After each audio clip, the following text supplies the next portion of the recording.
Hello, hello, everybody. Welcome back to day 4. I'm going to get everybody who is in our waiting room in here now.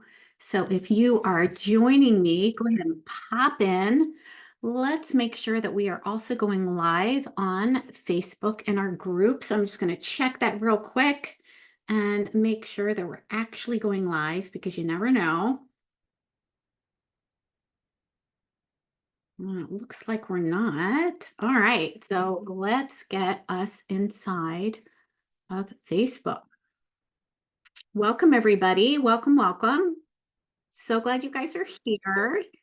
There's Melissa and Melissa. We got two Melissas. We got Melissa Squared and Jennifer and Diana. I'm so glad you guys are here. Love having people here where I can actually see your faces. Okay, let me make sure Facebook is doing its thing.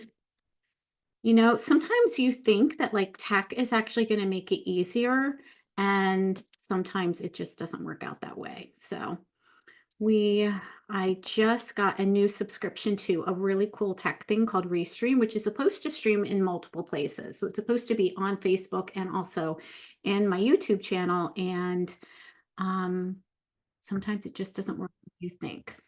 So, all right. Hopefully we are streaming now on Facebook. Let's get everybody in here. Hi, Diana. It's so good to see your face. Welcome. Hi, And Chris. Thank yeah, you so much. yeah, I'm so glad you're here. Does everybody have their playbook, prosperity playbook? Yep. Okay, perfect. If you don't, go ahead and just pop in the chat here that you don't have it, and I will make sure that my team gets it to you. We also have it inside of the Facebook group, and it's also on the replay page. So we've got it in multiple places so that you guys can actually have what it is that you need. So, and I will be sharing mine too. So I'll share mine so that you can kind of follow along what we're doing for day 4. Wow, I can't believe it's day 4 already, you guys. It's Thursday. Can you believe it? Okay, Diana, you don't have it. I will make sure that you get it. Okay, I'll make sure that you get that. I cannot even believe today is Thursday. It's crazy. My husband yesterday was like, "Is it Friday yet?" And I'm like, "Whoa, I'm not ready for Friday yet." So, you guys, I love doing this. I love sharing information. I love sharing and doing trainings. I love teaching. It's so, so fun for me. And I love even more to see you guys like get these ahas, these insights, these takeaways, these wins. That just makes my heart really, really happy. So, would love to hear as we go through the training today. If you have questions, please raise your hand, come off mute, whatever it is that you want to do so that I can make sure that I'm answering your questions. I want this training to be something that you would be like, holy crap, I can't believe that Chris just did that for free. Like, I would have paid for this training, right? And that really is my intention whenever I do any free trainings, is to make sure that you guys walk away with incredible value, regardless of whether you decide to join me in any of the programs. It's totally fine. I want you here because the information that you guys have that I'm giving you is what we know works today in 2024. Okay. Not what you might have been taught back in 2015, like me, right? There are some very old, outdated methods that really don't work anymore in today's market. Okay. So I'm actually going to talk about 4 specific things that are actually causing your people to say no. Okay. And whoop, we got lots of people popping into today. This is great. You guys must be really interested in making invitations. Laura, welcome. So the market has changed pretty dramatically from 2015 to today. And I really want to share kind of what are the things that we see that are changing, that are shifting in the market. What are some of the reasons why people are not buying and what to do instead? And here is one thing that I want to share is it's not that people are not buying, people are still buying, but there's 4 obstacles that we kind of need to make sure that we're talking about in order for people to feel safe and in order for people to have an experience of know, like, trust. Okay. So the first one is perception of risk. And I talked a little bit about this yesterday. So I'm going to go through kind of like the 4 reasons why people kind of get stuck or why you might be hearing no's. The first one is perception of risk. So if there's a lot of well, we know that there are a lot of missed information that's put out there. We know that we probably have invested in something before that didn't work out the way that we thought it was going to work out, right? So back in the day when Zoom was new and when webinars were new, everybody was like doing these 2-hour webinars, and people are doing webinars and hopping on webinars and getting sales that way, right? And people don't want that anymore, right? We're actually getting like Zoom fatigue, right? So thank you for joining me again, because you guys are like superheroes to like be on this Zoom call yet again for like 4 days, right? People are getting Zoom fatigue, right? And the perception of risk is a lot higher because people have been burned, right? We all have probably experienced that. I think I shared yesterday that I invested about $60,000, no lie, on a marketing agency, and my business went down by 50%. Right? So my perception of risk when I was looking at any type of support in my business to help me with marketing was like, ho, ho, ho, I don't want to make that mistake again, right? So you guys were probably sitting in the same way, and your clients too. They may have bought a course that didn't work for them. They may have had a bad experience in a business program or a coaching program that didn't work for them. So we know that the perception of risk is high right now. And so what is important is actually what I've been doing for years and years and years, which is we get to create an experience first. Okay. Because nobody's perception of risk is going to go down unless they feel safe and unless they have an experience first, and they have an experience of know, like, trust with you. Right. So this isn't about just like doing a recording and sending the recording to everybody, or doing a webinar and trying to get people from webinars. That doesn't work anymore.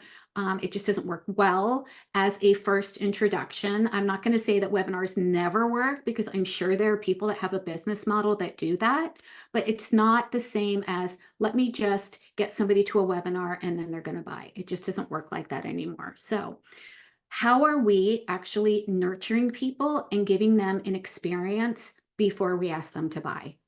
How are we lowering that perception of risk so people feel seen, people feel heard, people feel held, and people feel like, okay, this might be something that I would be interested in? Okay. So number one is perception of risk has gone up, right? Number two is if it feels like there's too much friction, which means if it feels like it's too hard for somebody to get your result that you're talking about, that's going to have them say no to. Okay. So let me give you a couple examples. If we're saying, come work with me and I'm going to give you my 22-point XYZ thing to help you get your result, they're out. Nobody wants a 22-step anything, right? So we want to make sure that we are simplifying a process so that people can actually get results. If it feels like it's going to be too hard to get the result that they want, they're gonna not probably not say yes, or they're gonna need to be in your world for a heck of a much longer time before they're willing to say yes. So the important thing here is how are we actually simplifying things for them and helping them get wins quicker, right? So every single day that you guys have been, Christina's like, I'm glad no webinars. It wasn't even on my list. Yeah, I actually did try that tactic. It didn't work. So believe me, when I tell you that I'm going to give you what works and what doesn't work, it's only because I've tried the things. I'm going to let you know the things that work, the things that don't work. Okay. Promise, I will never tell you to do something that I haven't personally tried and gotten results out of my business. So if it's too hard, people are not going to believe that it's actually possible, right? And we're actually going to talk about the ladder of beliefs today. And one of the rungs on the ladder of beliefs is that before they can say yes to working with you, they have to believe that the result that they want is possible in the world, period. And if there's too much friction, if they feel like it's too hard, they're not going to feel like it's possible for them. Okay. Number three, there's lack of clarity around what you do that's different than everybody else. This is why signature system was so important. People invest in processes. And if you need the recording on signature system, that was on day 2. So you can go back and listen to the importance of having a signature system. A signature system is your proprietary process. It is what is going to allow you to stand out in your niche. It's going to be what makes the difference between you as a health coach and someone else as a health coach, or you as an energy worker and someone else as an energy worker. Okay. So signature system allows you to make your process the hero which means that it's going to allow you to have clarity about what you do that makes it your secret sauce. Okay, so my secret sauce is what I'm teaching you guys here in this workshop. It's the Soulful Abundance System. It's what I teach all my clients inside of Activate Abundance. It's what I teach inside of my trainings. It's what I wrote a book about. By the way, that book is coming out soon. I cannot wait to share it with you guys. I'm so, so excited. And so we need to have a signature process. Okay, I refer to that as a signature system. But it is the same thing. It's a proprietary process. It's a series of steps that you take people through that you become known for. And you make that signature system your hero. So it takes the pressure off you needing to just sell you. So lack of clarity, how do we do that? We need to make sure that they're really, really clear on how you can help them now and what makes you different. Okay. Otherwise, if they're not clear, they're just going to be price shopping. Right? Who's the person who can help me at the lowest price? Right? And that's not necessarily an effective way to get results. And number 4 is lack of certainty. Lack of certainty. They have lack of certainty in their success. Lack of certainty in their success. So how do we help them believe that it's not just possible in the world, but it's possible for them and it's possible for them now? Right? So this is where, and you guys can write this down, that the way that we overcome this piece and help lower the perception of risk, lack of clarity, and actually increase certainty is with sharing success stories or social proof of your method, your process, your system. Okay? So if people are getting results by going through your process or your system or working with you, we want to share that. Why? Because we can say that our process works all day long. But when a client shares that the process works, that increases certainty, right? Yeah. We also want to have conviction. This is another thing that is going to increase certainty, your confidence. Your confidence and conviction that your process works. Your process works. Okay, so that's an inner game, right? We talked on day 1 about the inner game, the mindset. It's why we had to claim our value and worthiness first. That is also claiming our conviction that we are here to support people and that our process works. Now, I want to share also, because I had a question about this today from one of the people that I had a call with today. And she said, how do I can't guarantee anybody results, right? How do I show up with conviction that my process is going to work if I can't guarantee results? Does anybody have that question or feel like, well, if I can't guarantee results, I can't really. Yeah. So there's a big difference between predictability of results versus a guarantee of results. In truth, none of us can guarantee results for anybody else unless we can actually hop inside their body and do the work for them, right? Right. That's the only way that we could guarantee anything, is to actually do the work for them, right? So if you're paying somebody to do the work for you, then yeah, I would say that that person would need to guarantee results because you're paying them to do the work for you, right?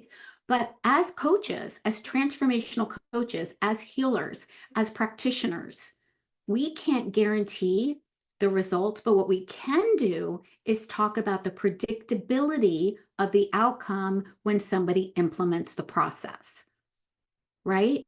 Like it's like information. We know information doesn't equal transformation. We can support somebody. We can help them. We can give them tell them the steps, right? I can tell you the exact strategy to use to build your business to 6 figures and multiple 6 figures. But until you implement it, nothing I can do, right?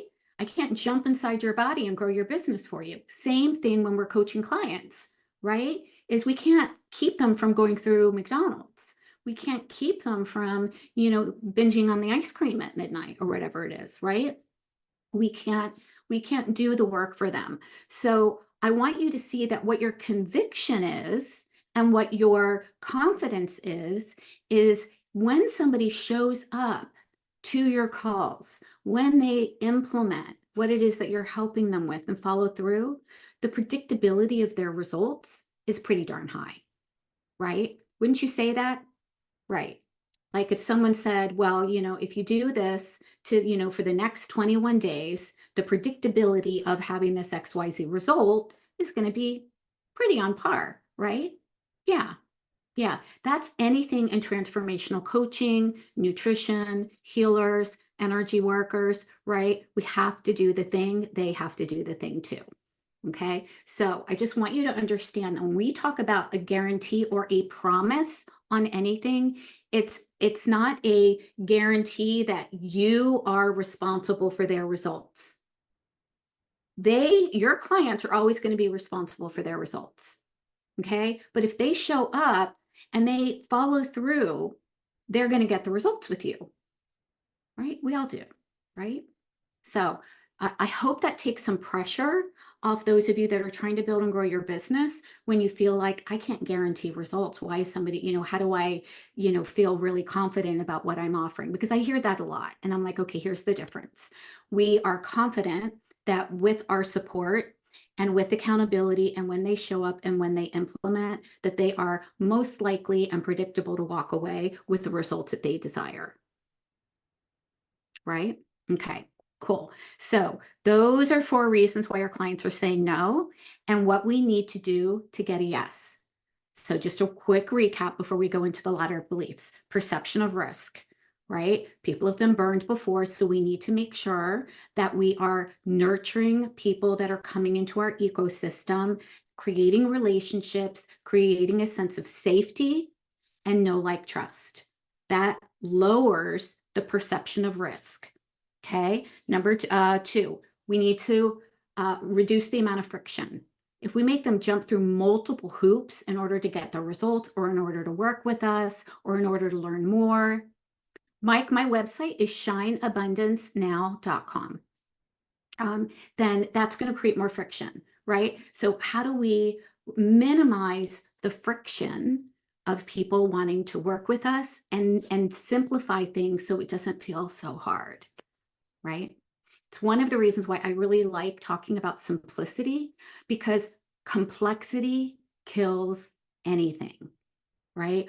Whether we're trying to create any new habit or do anything differently, if we make it too complex, we're out, right?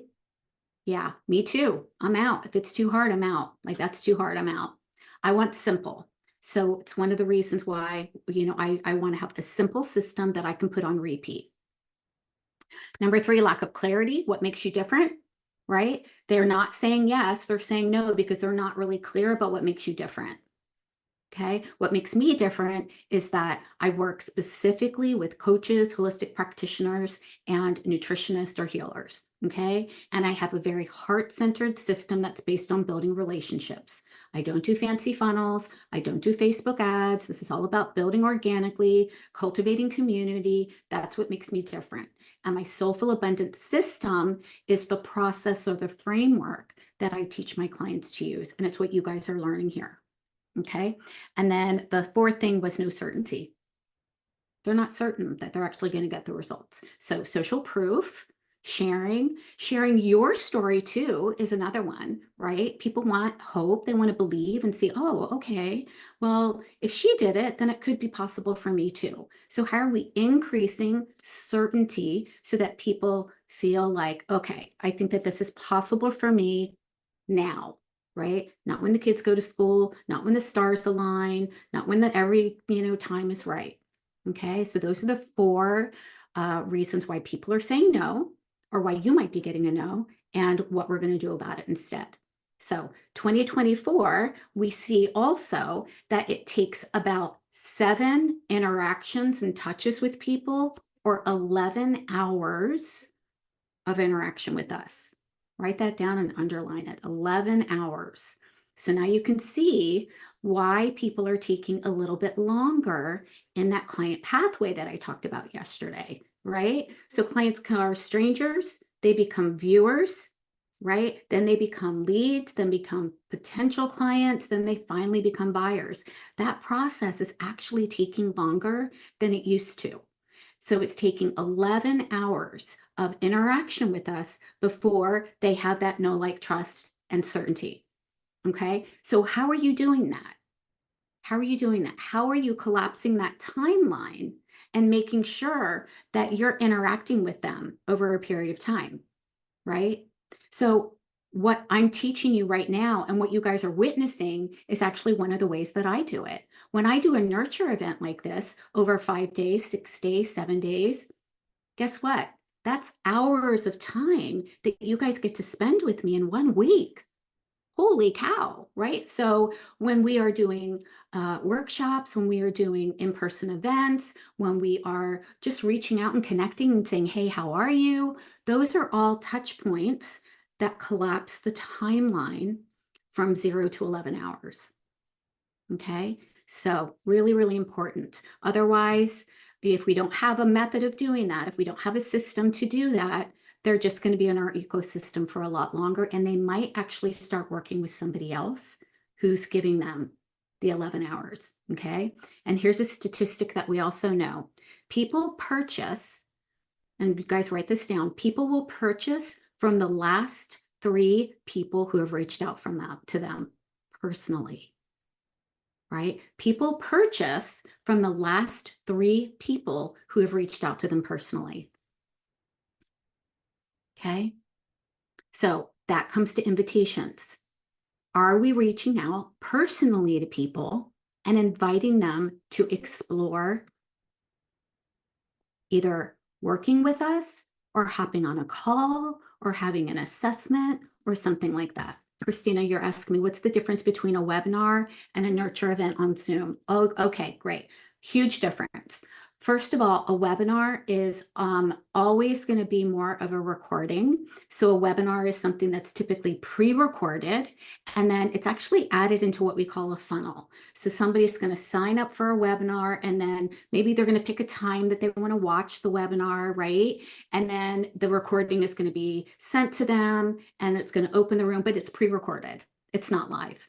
So your nurture event that we do is actually live. And I think that that is so much more important because it creates intimacy, right?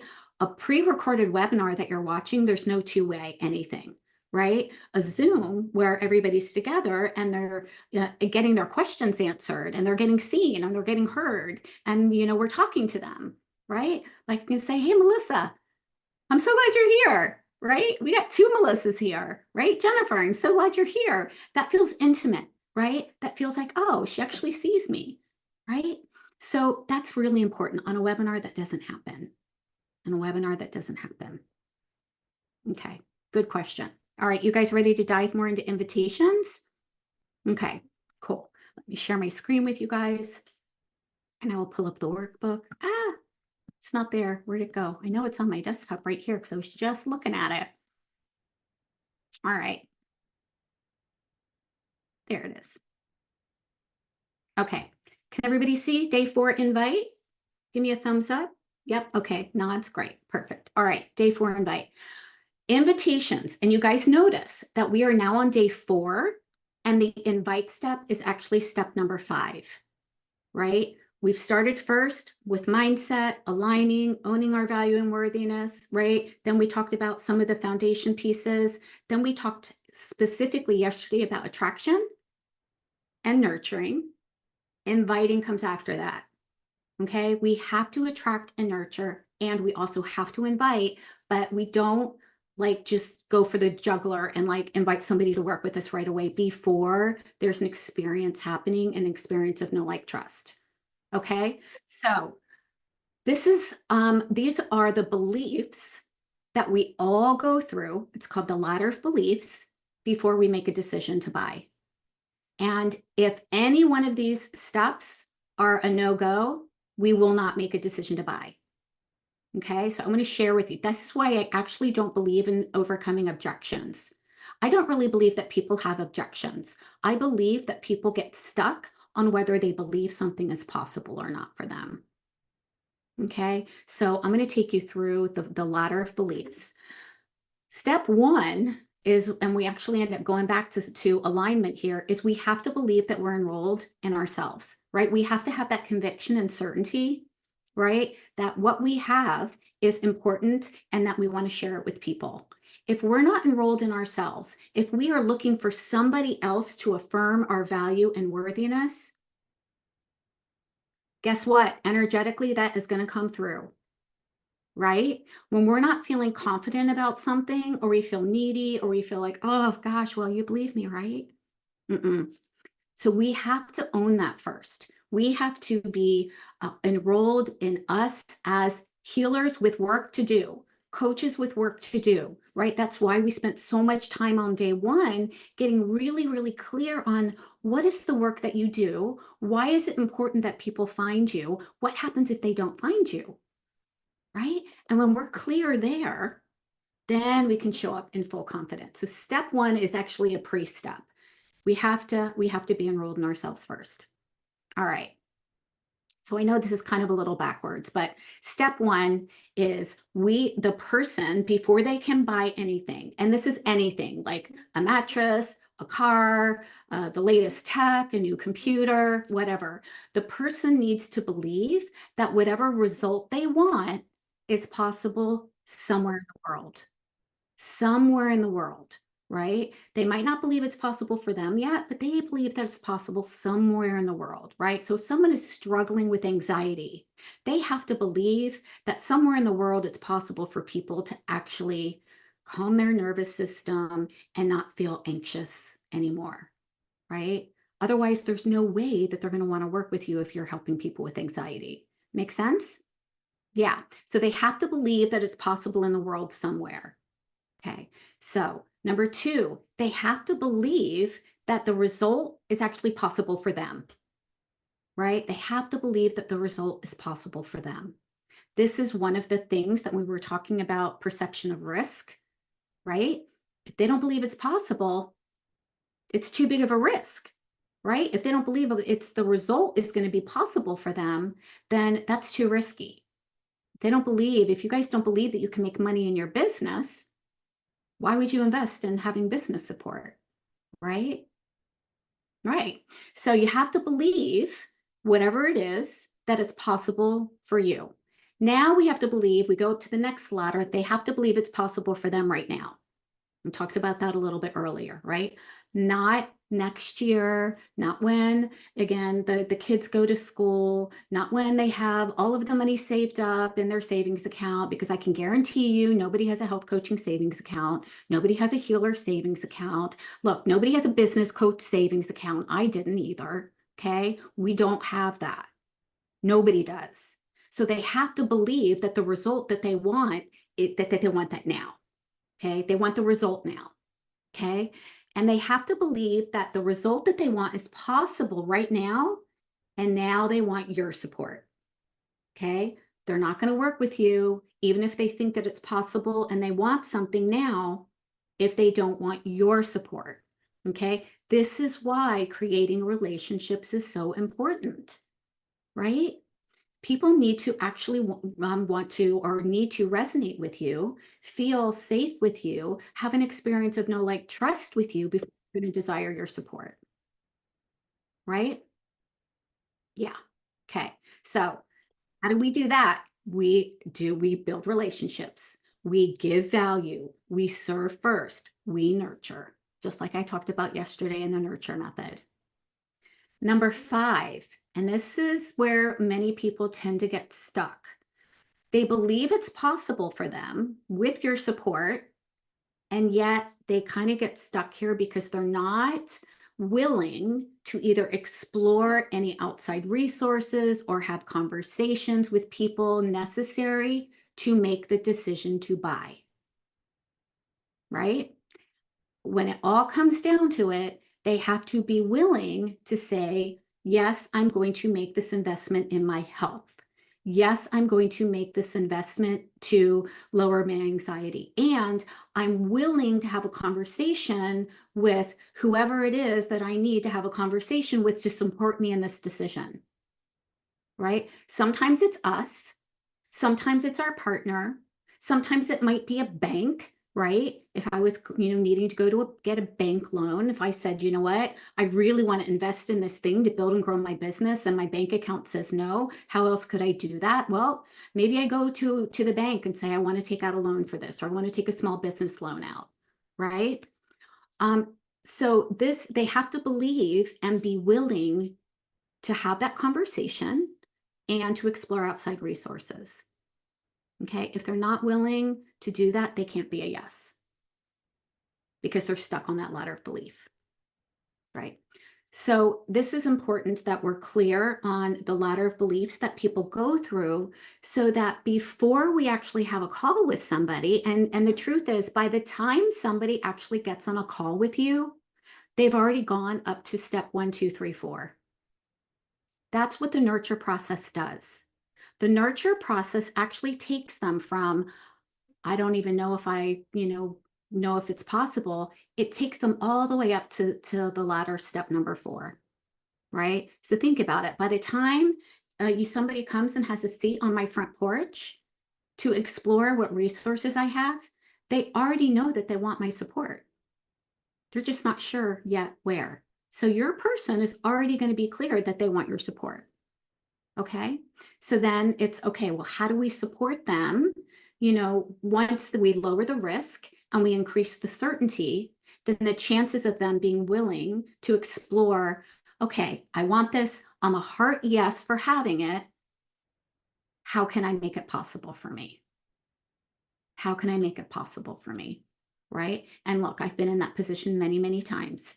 When I hired my first business coach, I was 20 grand in debt. I was a single mom with 3 kids.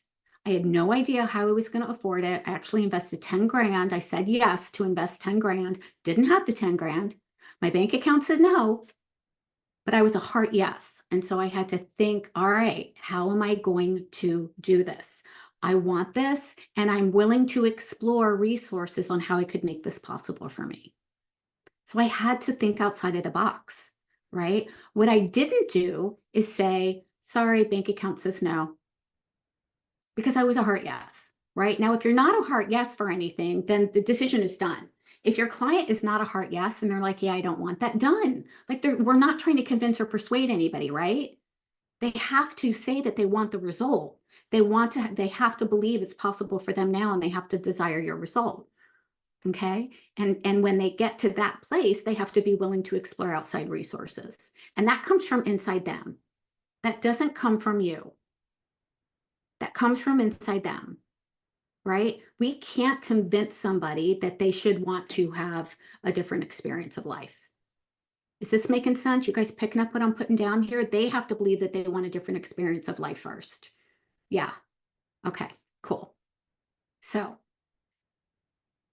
typically, when we get to that final step, when people say, I can't afford it, or I don't have the money, or it's out of my price range, or whatever it is, what that really is about is there is too high of a risk here for me.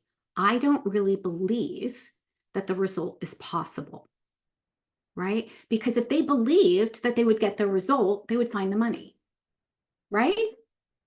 Right? If they believed that they would lose the weight, they would find the money. If they believed that they could create, build XYZ PDQ, they would find the money, right? We all do that, right? So there has to be that level of belief. So it's not about you, and it's not about your pricing, and it's not that you're charging too much, and it's not that it has nothing to do with you.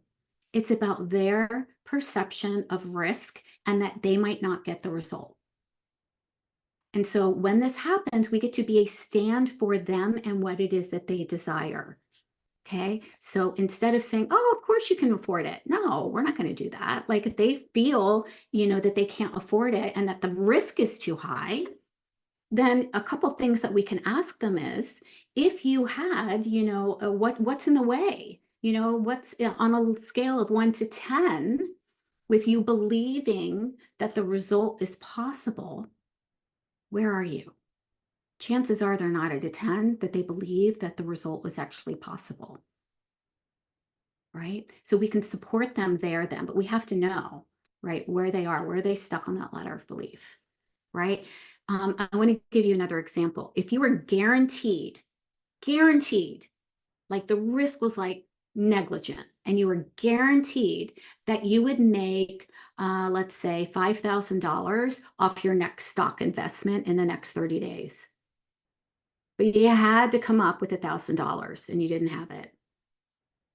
How many people do you think you would ask to borrow the $1,000 for, or would you explore outside resources to get it if you were guaranteed, right? $1,000 investment to get $5,000 back, right? Risk is down because there's a guarantee, right? Because they feel that it's absolutely going to happen, right? Yeah. If they say, I have to ask my husband first, my partner first, I need to talk to my mom, my sister, whatever, blah, blah, blah. Again, that actually comes down to they are worried about failing, right? And it's almost like they want to kind of share the risk now, right? If I said, oh, I don't know, let me talk to my husband. And then if he says yes, and I don't actually get the result, guess what? I get to share the blame, right?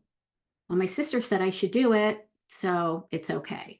We tend to look for affirmation or approval from other people in order for us to have our dreams, in order to invest. And actually, women do that more than men. Women do that so much more than men. Men, if they want to invest in their business, typically they invest in their business. Women don't. Women are like, I don't know, it might mean that I have to take money out of the grocery budget in order to do that. What? No, you're investing in a business. Like our husbands, or men that are building and growing a business, just think about it differently, right? It's not that there's anything wrong with us. It's just that we don't see it as an investment, instead we kind of take a look at it as somehow it's taking away from our family, or somehow it's taking money out of our grocery budget or something like that. So they get to minimize the risk. And then when it comes down to time, time is really the other side of money. Time and money are two sides of the same coin. Okay. Typically, time is really just kind of like a smoke screen. It's like, I'm not really sure if I even want to do this. If I do this, then it might cause some sort of pain, or I might actually get what I want, and that feels scary to me. So I'm just not going to do it. I'm just going to say that I don't have enough time. Okay. Because the truth is about time is that we all have plenty of time. Time was here before we were born. Time's going to be here after we leave. It's not about time. It's about how are we choosing to use our time, right? So we get to decide that we have the time. But when people say, oh, I don't have the time for that, that's actually just a decision. It's not really true. They do have the time. They're just making a decision that they don't want to use their time in that way. Right? I love using the example, because I'm a mom, I've got 3 boys. If my kid, called me right now and said, Mom, I need you, I am having a problem at school, I would say, y'all, I am so sorry, I'm going to have to go. I wouldn't say, sorry, honey, I don't have time, I'm in the middle of a training right now. Right? So we make decisions based on what it is that we value. We make money decisions based on what it is that we value. We make time decisions based on what it is that we value. So that means that our clients need to have an experience, and they need to value and feel like they're actually going to get a result. And they need to feel like they're actually going to be moving off of Pain Island and moving closer to getting what it is that they desire. Okay. I'm going to stop the share for now, and we're going to talk more about invitations. So when we're making an invitation to somebody, we first need to know that they're actually looking for support, right? If we don't know if they're actually looking for support, and we just go right in and say, hey, do you want to work with me? They're going to say, I don't know, maybe, or they might not respond. Right? So before we actually, and this is one of the things that we give inside of Activate Abundance Academy, is a whole DM template. Like what is it that we say to people to even uncover if they're looking for support? Right? And so before we invite them, we actually want to just uncover, are they pre-qualified? What does that mean? If they're pre-qualified, it means they're actually looking for support. It means they're in the slow lane. They are looking for support. They just haven't found it yet. Now, that doesn't mean that they're ready to buy right now, and that's okay. But they're looking for support, right? So they have to be looking for support. They have to be wanting a result, right? And this is the difference between trying to convince somebody that they need you or convince somebody that they have a problem versus inviting them into your ecosystem and then checking in with them. Hey, how are you? Right? How did that handout go for you? How did the tip on reducing your anxiety go for you? How did that breath work go for you? How did that time strategy work for you? Is this something that you would like more support around? And we just get to be a real person and ask, is this something that you would like more support around? I would love to, give you my time assessment, right? Christine is here. She's one of my clients. Jennifer's here. She does a adrenal assessment, right? Would you like to take my adrenal assessment? Would you like to take my time assessment to see where you are? And then I can walk you through it and give you some resources, right? So the invitation is actually an invitation into a conversation, not a sales call. You guys need to write that down.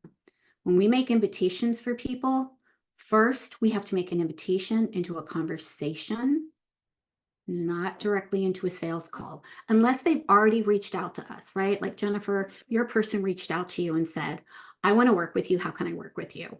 Great. Yes. Then of course we're going to invite them on a conversation and share ways that they can work with us, right? But the first thing that we need to do actually falls in nurture, right? The invitation that we make is, how do we support somebody to hear where they are in their health, in their life? It's one of the reasons why I do holistic business audits, you guys. It's to see where you are in your business so that I can share a resource with you. It's not a sales call.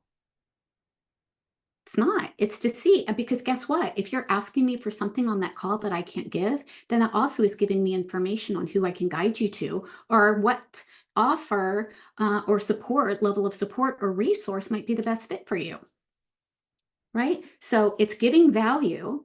It's letting people walk away with a specific resource, because why? We want them to create wins. Why? Because if they create wins, they create momentum and the perception of risk goes down.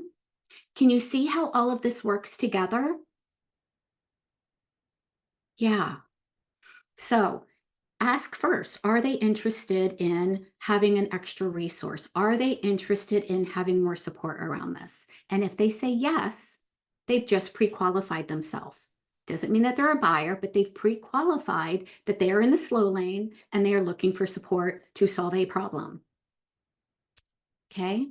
Then when you do your audit, or when you're having a conversation with them, or even if you're in the DMs, say, great, what is something, that you would most like support around? Let me grab a resource for you. We do that first, and then we can circle back around and say, how is that resource for you? Are you interested in having more personalized support? Would you like to hear how I could support you? Would you be interested in, I just opened up 3 one-on-one spots. Would you be interested in exploring if that's a good fit for you right now? I just opened up my, 6-week program, to help you reclaim your time. Would you be interested in the details? Now those are actually invitations into offers, okay? Can you see the difference, though, the way that we're actually talking about it and the wording that we're using? We're actually asking people if they would like to explore having a conversation around what could be the best fit for them. We're not saying, do you want to buy my thing? So what questions are coming up around invitations right now? I would love to help you on this pathway here, because this is where a lot of heart-centered entrepreneurs and coaches get stuck, because you tend to feel salesy when you're asking, right? Yeah. Hi, Christine. Hi. So I just have a question. Say you already have a relationship with someone, and I'm just thinking that the invite could be, as you said, are you interested in having another resource around this? Yeah. So to send them something like a book, an article, a video that, you have, so they have the experience. you follow up with them after the experience with a check-in around how that landed for them. Mhm. And then you can ask again about whether or not they want more support around that particular issue. Yeah, absolutely. Okay. So yeah, for sure. So a couple things, and this is just where discernment comes in, and your people, people that are already in what I like to call the 3%, the fast lane. They've been in our world for a while. Maybe they've downloaded multiple freebies. Maybe they are on your email list already. Maybe they're in your Facebook group already and they're active and they're commenting. That's the 3%. That's what we refer to as somebody who already has an experience of know, like, trust with you. At that point, they know you, you've interacted with them before. And so you might want to just reach out to them and say, hey, Chris, how are you? I don't know if you saw yet, but I just opened up spots for blah, blah, blah. Would you be interested in having a conversation about if this is a good fit for you or not? Right? So that takes the salesy out, because what are we doing? We're inviting them to explore. We're inviting them to explore, right? We're supporting them in making what? An empowered decision. We're talking about, okay, you're here, you want to have this different experience. You've had, several resources. You're still in my world. This new thing is happening, or this thing is opening, or enrollment is open, or I've got 3 spots open for. Would you just want to let you know, because you've been in my world for a while. I already know you. You already know me, right? Just want to let you know this is happening. Would you be willing to explore having a conversation to see if this is a good fit for you or not? It's like offering a cookie. Would you like a chocolate chip cookie? They can say no, and it's fine. Like, they're not willing to explore. They're not saying no to you. They're saying no to being willing to explore, right? So it takes the pressure of rejection off, and it just lets us know where they are. Sometimes you might get a comment that says, you know what, now's not a great time, but maybe in the future. Amazing. Thank you for letting me know. Do you have a time frame so that I can circle back around with you? Right? If there's anything that you need, I'll just check back in every once in a while. Right? And so that check in, could happen. Maybe you circle back around with them and check in with them a month later and say, hi, it's me. How are you? How's it going? Is there anything I can support you with? That's it. Is there anything I can support you with? So that doesn't feel wonky. That doesn't feel salesy. That doesn't feel like we're trying to convince somebody or drag somebody across the finish line, right? But we do need to take a look at who is in our world that's in the 3% that we could invite to work with us. And believe it or not, every single one of you here have people that are willing to invest to work with you today. I guarantee it. Today. It's a matter, and your brain is going to be telling you, no, I don't.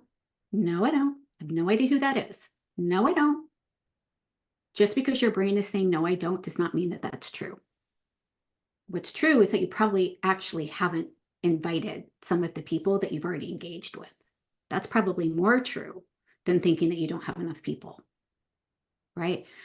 It's interesting because one of the things that we see is a lot of people think, well, I don't have enough people, or I don't have enough leads. I need more leads, right? And the truth isn't that you need more leads. The truth is that you actually need to make more nurturing, connect more with people, and make more invitations. Nurture the people that are in your world right now.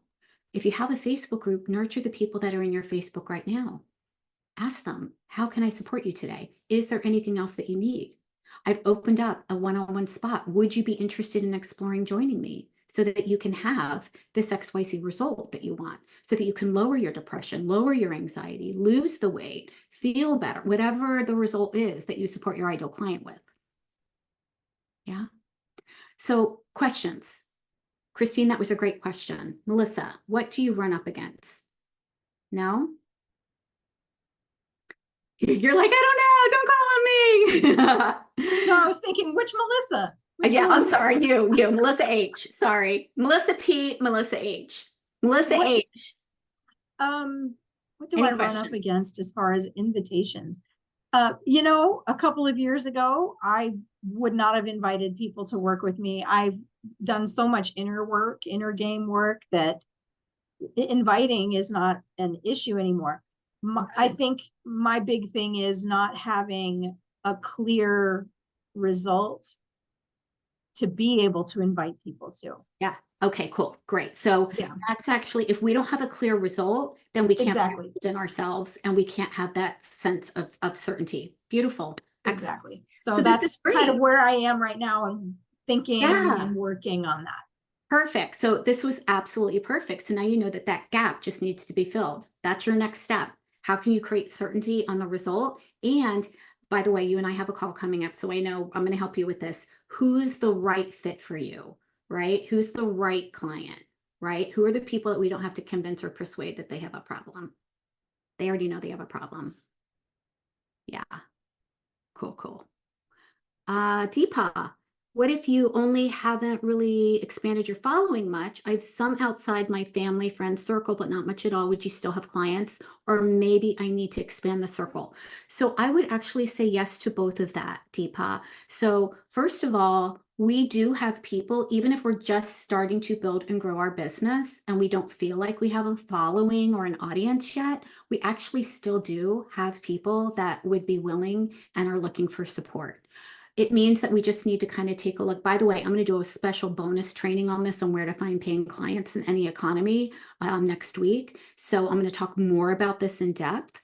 If you're just starting and you're like, I don't know where to find clients, this is where, if you have family and if you have friends and you've got any, part of people that are in your ecosystem at all, this is where you want to see where are they? And maybe they also know somebody, right? Who do they know that might be looking for this support? Right. So this is where we also kind of pull this other lever that Melissa was talking about the other day about audiences, right? How do we leverage other people's audiences, right, to bring more of our ideal client into our ecosystem? Yeah. So whenever we make offers, we are only making offers to people in our warm market, not cold. We are not trying to convince or persuade. We are only making invitations and offers to people in our warm market.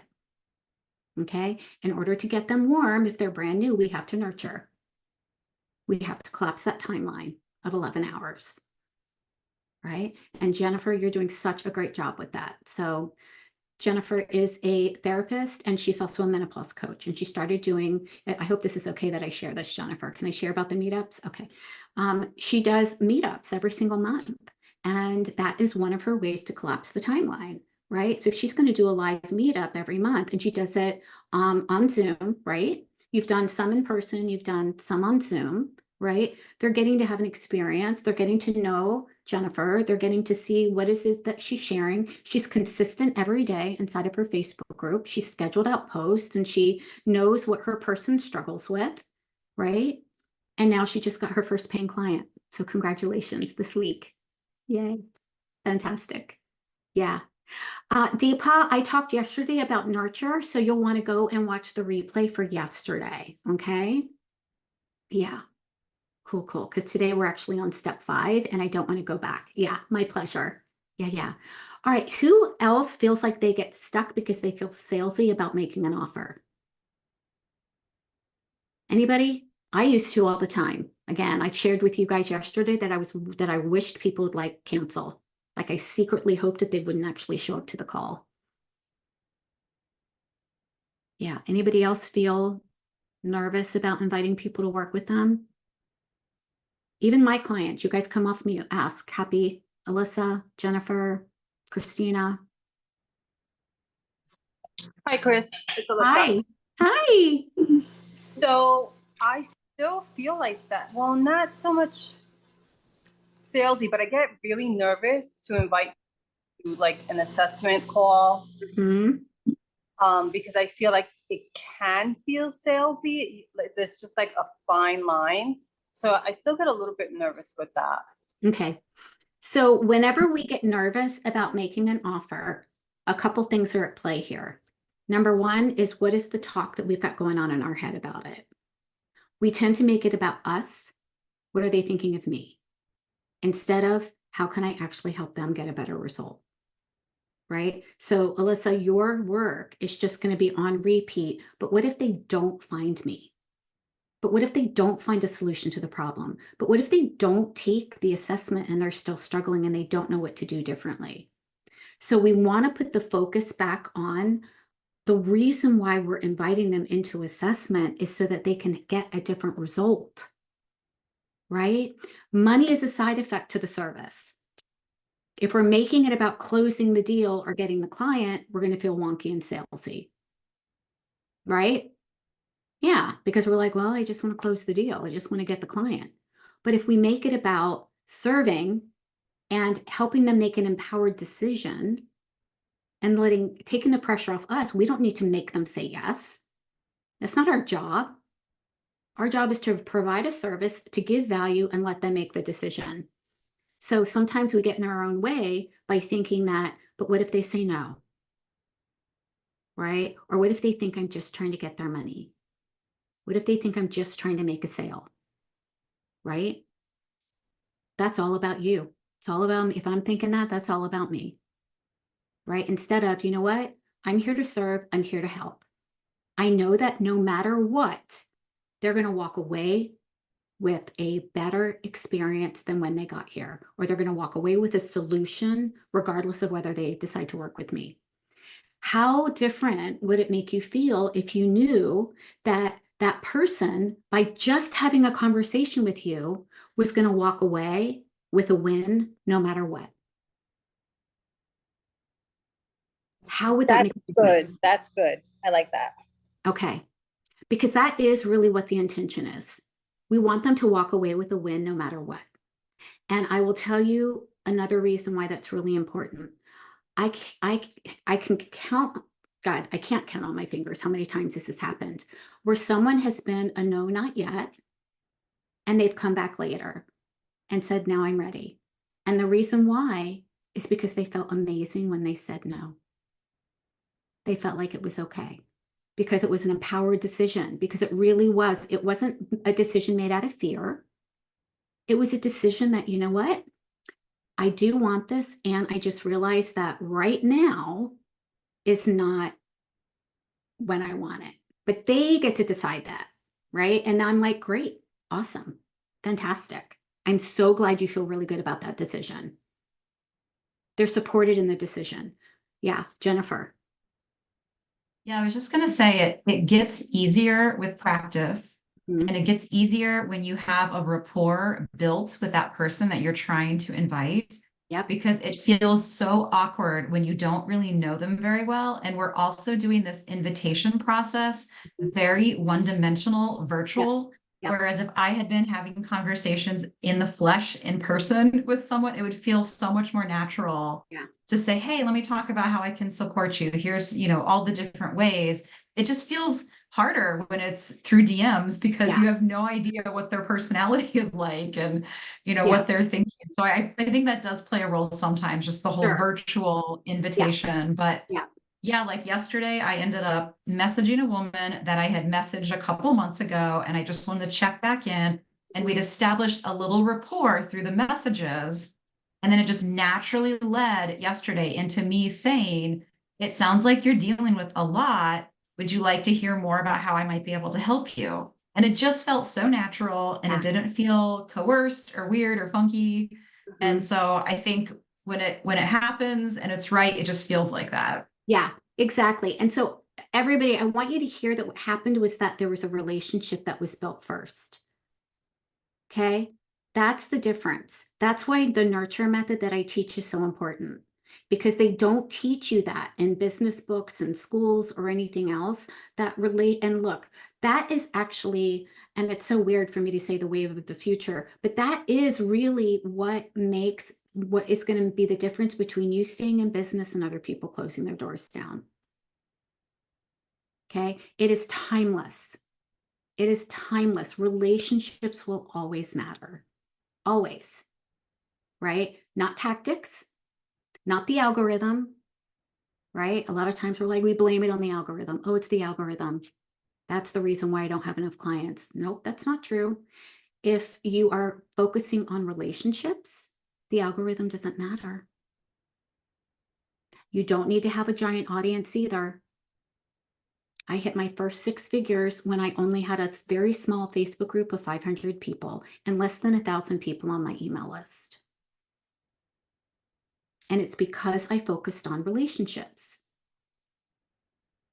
Okay. So a lot of times when we feel salesy, it's because we're worried either about us or we actually don't really know enough about that person. And so we might actually be making the invitation a little bit too early. We might be going for a premature marriage proposal. Right?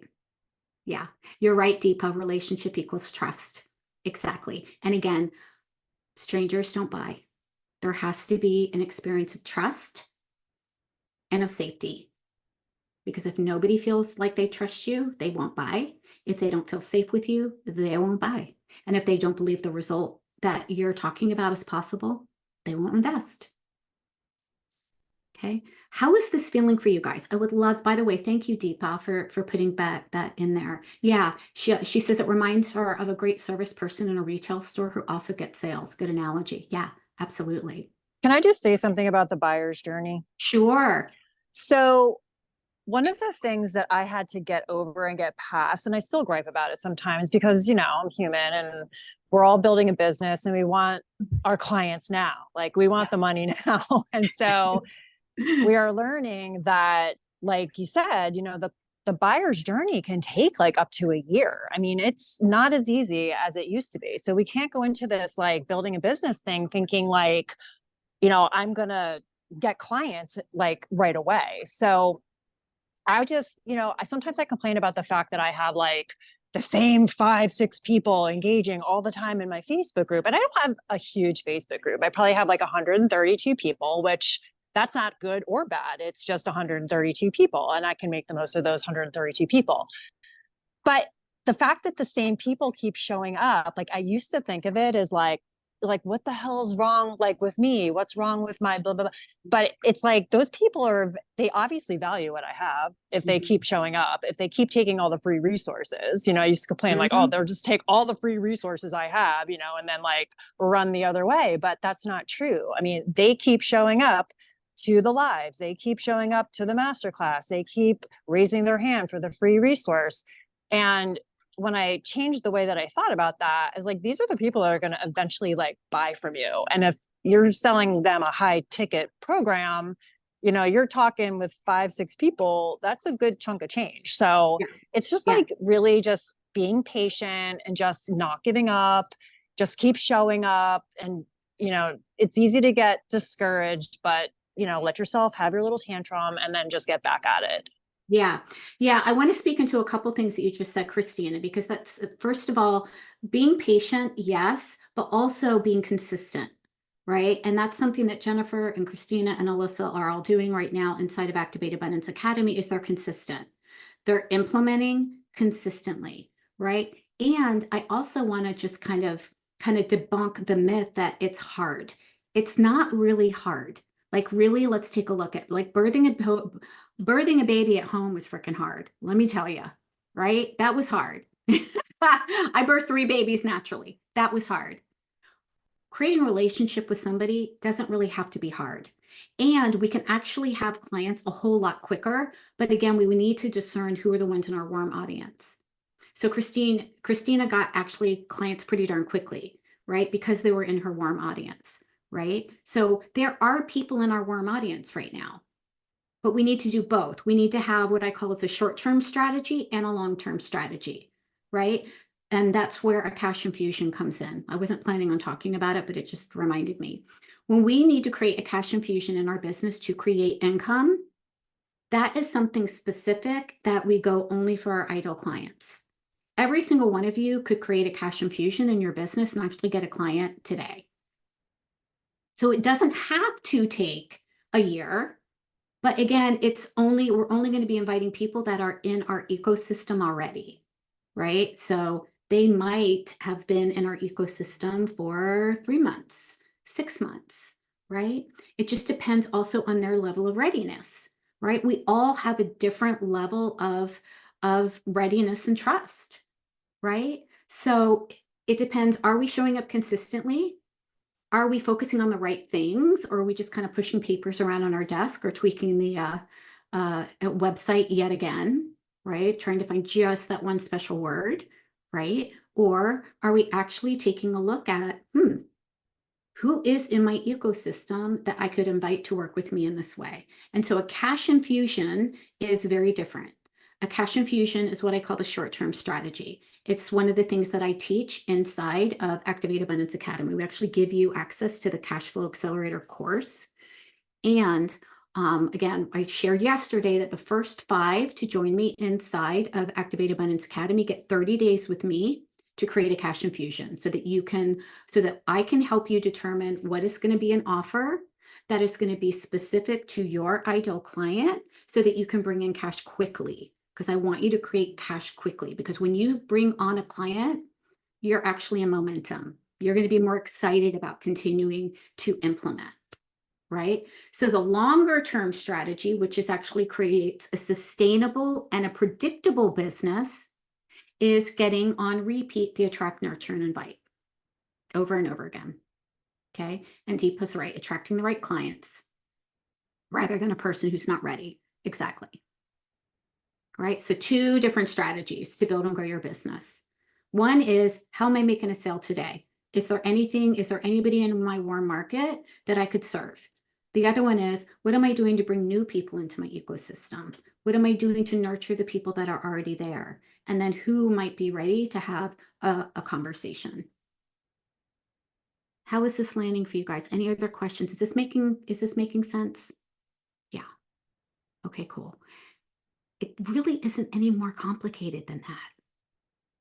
We really tend to make it so darn complicated, right? There's multiple ways that you can attract people. The key is to find, the ones that feel good to you, that are, going to be working on repeat for you.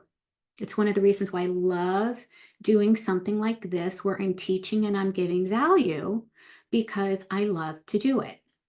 If I didn't like doing it, I wouldn't have been doing it for the past 3 years. I love this. Like, it doesn't burn me out anymore. But in the beginning, it was like, oh my gosh, that's so much energy to pour out. I love it. I think it's fun. So if you are somebody who likes to educate and likes to teach, then this might be a method that works for you, because it actually does all 3. It attracts new people into your ecosystem. It nurtures them and gives them value. And it gives you an opportunity to say, hey, if you're ready, if you want my support to implement what it is that you're learning, enrollment is now open for Activate Abundance Academy. You guys heard me do that last night, right? Some of you are going to be like, yep, I'm ready. Some of you are going to be like, yeah, I'm not sure yet. Some of you are going to be like, I wonder what else she has, right? Whatever, it doesn't matter, but it does all 3. It attracts, it nurtures, it invites, and it collapses that 11 hours very, very quickly. Yeah. And go ahead, Christine, did you have a question? It looked like you were going to come off mute. I do that to Jennifer all the time. I'm like, I can see her reaching for the unmute button. You're still muted though. So I gather, and maybe this is wrong, but it feels like in order to actually do any of that, which is, like do this kind of a web, a workshop, you have to really start either a Facebook page that's a business oriented Facebook page, or in order to be able to launch this. That's Okay. it feels like, it feels question. like am I? Yeah, no, I actually don't recommend a Facebook business page. What I do recommend is building a group. Okay. Because a group is very, very different. A group is closed, which means that the only 3 types of people that are going to come into your Facebook group are somebody who actually is a potential ideal client because they're actually looking for a solution, somebody who's a champion, right? That is in there. Maybe they're previous clients, maybe they're current clients, maybe they're a cheerleader for you, or a collaborator. So a group is a group of people that are looking for a solution to the same thing, and you're leading that group. Okay, so that is one way. That's my favorite way, because I love groups and I love community, and that's my jam, and I really just enjoy it. Okay, there are 2 places that people hang out the most online when we're talking about online. One is YouTube, the other is Facebook. Those are the two highest, the most like stellar, way above and beyond any other social marketing platform. Okay. So one place that I show up is on Facebook, and the other one is in my email. And so, Christine, the other one would be email, right? You can build an audience inside of email, and you can invite people from your email list to join you on Zoom, right? One of my, as a matter of fact, my book coach, some of you may or may not know her, Sarah Cannell. She actually has a multiple $1 million business, and she actually did that by growing her email list. Now, granted, she's got about over, I don't know, 10, 30,000 people on her email list now, but she's been doing this over the years, right? And so that is another way. If you absolutely hate social media and you don't want to be on it, there are a lot of other ways to build and grow your business and market off social media. Deepa, yeah. So I wanted to ask, because I see you are so like comfortable when you're sharing here, and probably because of the experience too. But for me, I love workshops, and that's kind of like one of my strategy, or one of the things I like to do is workshop to kind of like get the what you call my offer kind of out. But I'm very in a very pretty beginning stage, and so the people I'm marketing will be cold. I mean, I know some people don't want to do cold, not cold, what you call it, paid marketing, but I don't really like to, how do you call it? Like organic marketing feels a little bit like, I know it just, I mean, it's good, but for me, I just don't want to like go to the groups and attract yet. That's kind of not how I don't feel safe to do it, but I want like, so I have sometimes people sign up for my like, what you call it, paid marketing and like program or workshop, but there is like a lot of fear sometimes coming up, like I have to be certain way, acting certain way, because I'm comparing myself to the paid marketers that is in the Facebook, or paid coaches, right? So I'm like, okay, I need to like have this whatever the workshop like be great, and very high expectations. So any like suggestion on, like, I see how you're doing it, like as like just like a talk, and just like like conversation, and for you, like any suggestion on how to less pressure off? Yeah, Absolutely. So I want to speak to two things, because you brought two things up. One is paying for marketing, and one is a workshop. So let me answer the workshops question first. When you have a signature system, your workshop is based on your signature system. So what that means is that you hone and master the process. So the first couple times might feel a little nervous, but then it gets easier and easier and easier because you're teaching the same thing. Right.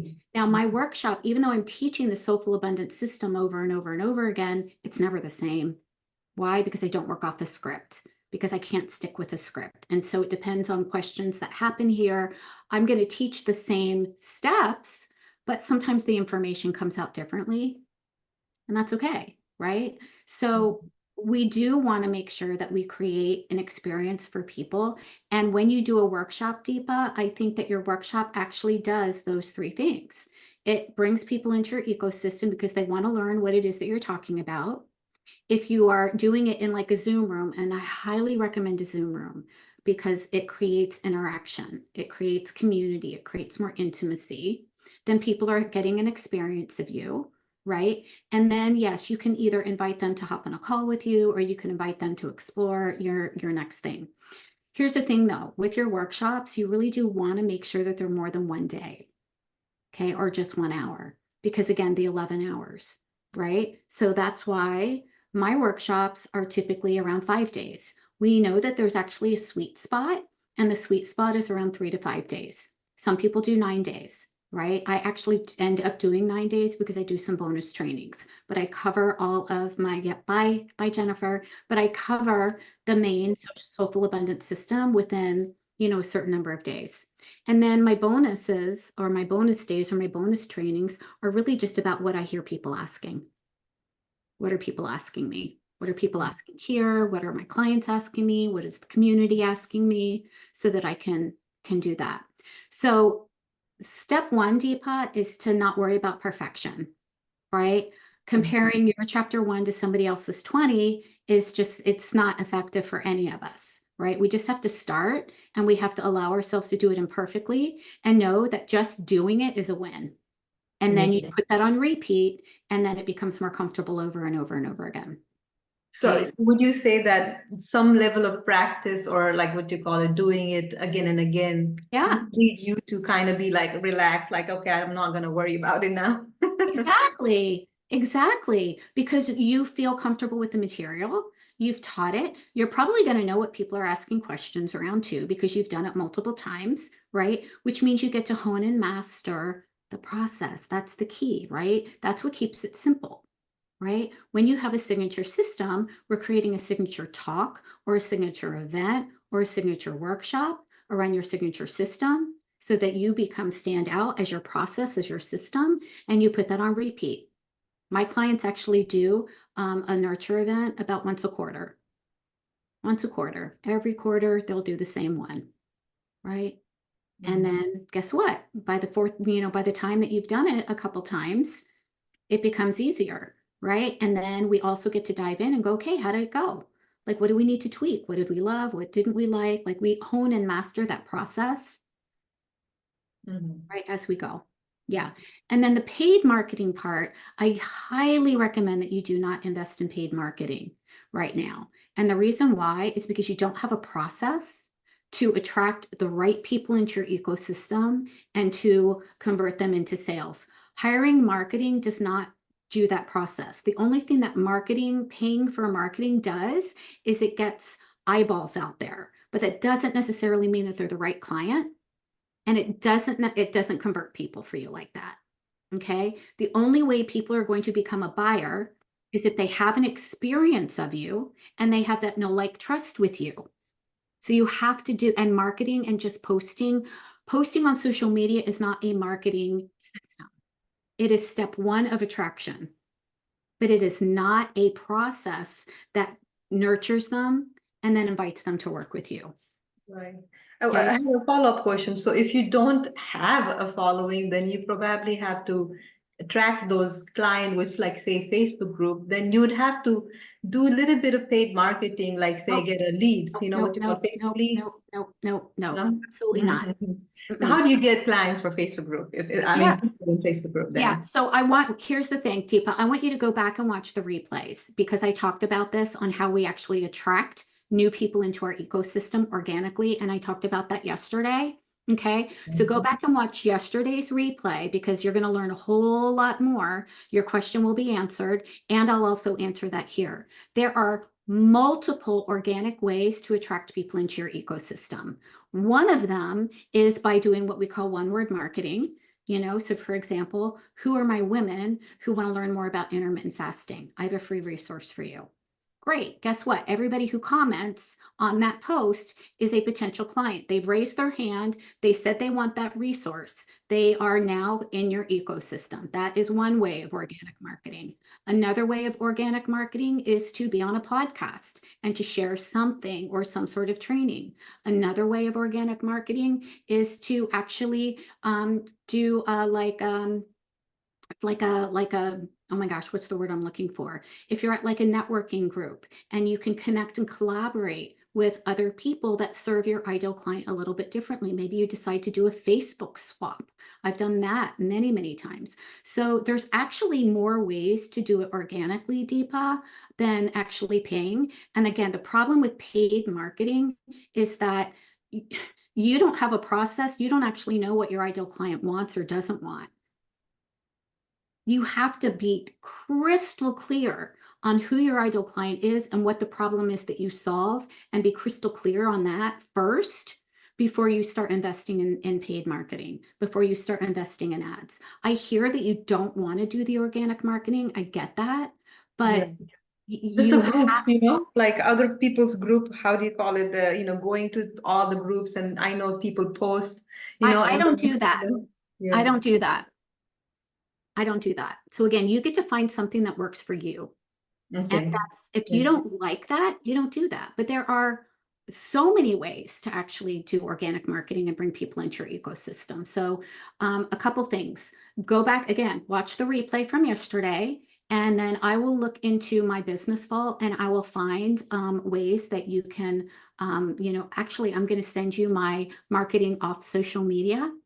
And I'll give you more ways on how you want to. If anybody wants that, by the way, let me know. Just kind of pop that in the chat. If you're on Facebook, just go ahead and pop, marketing in the chat so we know that you're asking for the marketing off social media training. Happy to share that with you. But there are multiple ways to do that. And you really want to do that first before you start investing, because you will waste a whole bunch of money on marketing. And again, marketing doesn't convert clients. Marketing gets eyeballs on you. And not necessarily the right eyeballs if you don't know who the ideal client and the problem is that you're solving. Okay? Yeah, thank you. Yeah, you're welcome. Awesome. So thank you guys. We're like way over time. So thank you so much anyways.